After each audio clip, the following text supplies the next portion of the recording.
रिया चक्रवर्ती और महेश भट्ट के बीच के रिश्ते को लेकर काफी कुछ खबरें बाहर आई थी।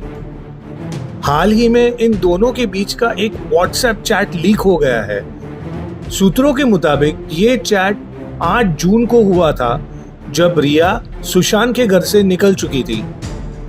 इस चैट को देखकर ऐसा लगता है कि सुशांत के पिता रिया के रिश्ते से खुश नहीं थे। इस चैट में रिया को आयशा के नाम से संबोधित किया गया है। आयशा उनकी फिल्म जलेबी के किरदार का नाम है, जो महेश भट्ट की प्रोडक्शन थी। आइए इनके बीच की चैट को गहराई से पढ़ते हैं। रिया: Aisha moves on, sir, with a heavy heart and sense of relief. Our last call was a wake-up call.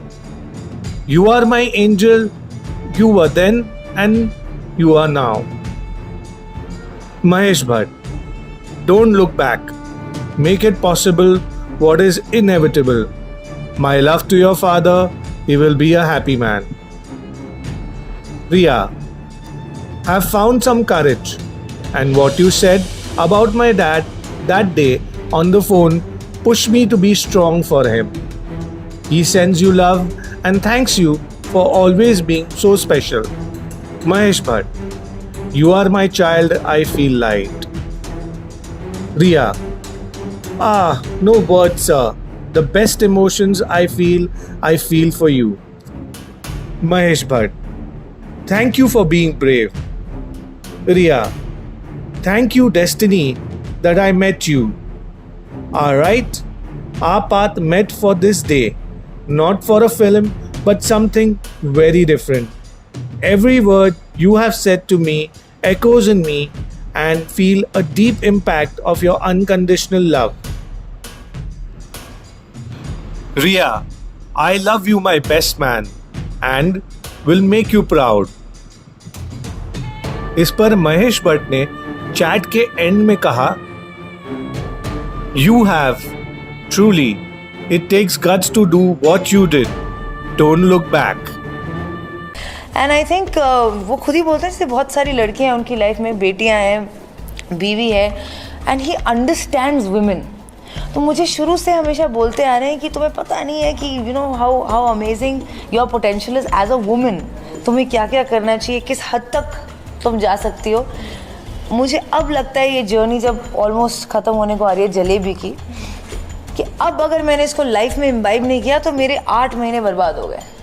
तो जो भी सीखा है अभी इसको यूज़ करने का स्ट्रैटेजी है मेरा। सो भट्ट साहब जो हैं, मतलब आप सब जानते ही होंगे, बहुत ही मैजिकल आदमी हैं और काफ़ी पागल हैं, बहुत ज़्यादा एनर्जी है इनके अंदर। मतलब हमें शर्मिंदा कर देते हैं। हम शूट वूट पे जाते थे, 14 घंटे के शूट के बाद मैं घर आके लमलेट फ़ोन उठाया, आलिया भट्ट का इंस्टा स्टोरी देखा, वहाँ भट्ट साहब जो हैं आलिया की बिल्ली के पीछे भाग रहे थे। मैंने कहा ये वही आदमी है, क्या क्या करवाती है देखो। मैंने कहा ये अभी हम उनके साथ शूट करके, मेरी हालत नहीं थी, मेरी मम्मी मुझे खाना परोस रही थी किचन में और मैं एकदम से उठ के गई कि नहीं यार, मुझे खुद खाना लेना चाहिए, उनके अंदर एनर्जी है तो मेरे अंदर क्यों नहीं है। तो मतलब कमाल का एक्सपीरियंस रहा है। I think life changing experience बोलूँगी मैं इसे। उन्होंने लाइफ के बारे में सिखाया, शब्दों से नहीं, थ्रू एक्शंस। आई थिंक वो ही प्रैक्टिसेस व्हाट ही प्रीचेस। वो सिर्फ प्रवचन नहीं देते, मैं उनको उनकी रियल लाइफ में देखती हूँ। सिर्फ कैमरा ऑन होता है तो वो ऐसे नहीं बन जाते बुद्ध की तरह, वो रियल लाइफ में भी ऐसे ही हैं। आप काम के भी नहीं रहोगे तो आपसे पूरी चर्चा करेंगे, आप कहाँ से हो, ये वो, अच्छा दिल के दर्द तो सुना के जाओ। तो he is a true person. चलते फिरते होटल की लॉबी में पेंटिंग को भी हाय हेलो बोल देंगे। Hello hello. चैलेंजेस फेस किया आपने सर के साथ काम करने को लेकर। वरुण सर, आपको भी मेरा यही सवाल है।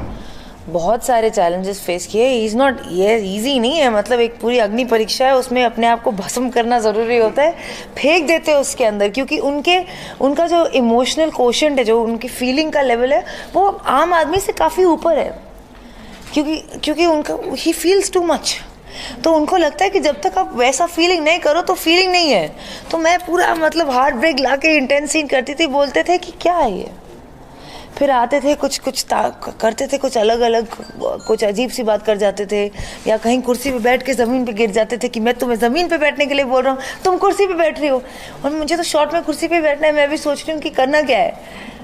फिर समझ आया, ओ ही मीन्स कुर्सी पे बैठते हुए ज़मीन पे बैठो। ओ तो ये सारी बातें ना कोई आपको समझाता नहीं है इंडस्ट्री में और इंडस्ट्री के बाहर भी। एंड आई थिंक वो खुद ही बोलते हैं जैसे बहुत सारी लड़कियां हैं उनकी लाइफ में, बेटियां हैं, बीवी है, एंड ही अंडरस्टैंड्स वुमेन। तो मुझे शुरू से हमेशा बोलते आ रहे हैं कि तुम्हें पता नहीं है कि you know how amazing your potential is as a women, तुम्हें क्या क्या करना चाहिए, किस हद तक तुम जा सकती हो। मुझे अब लगता है ये जर्नी जब ऑलमोस्ट ख़त्म होने को आ रही है जलेबी की, कि अब अगर मैंने इसको लाइफ में इम्बाइब नहीं किया तो मेरे 8 महीने बर्बाद हो गए। तो जो भी सीखा है अभी इसको यूज़ करने का स्ट्रैटेजी है मेरा।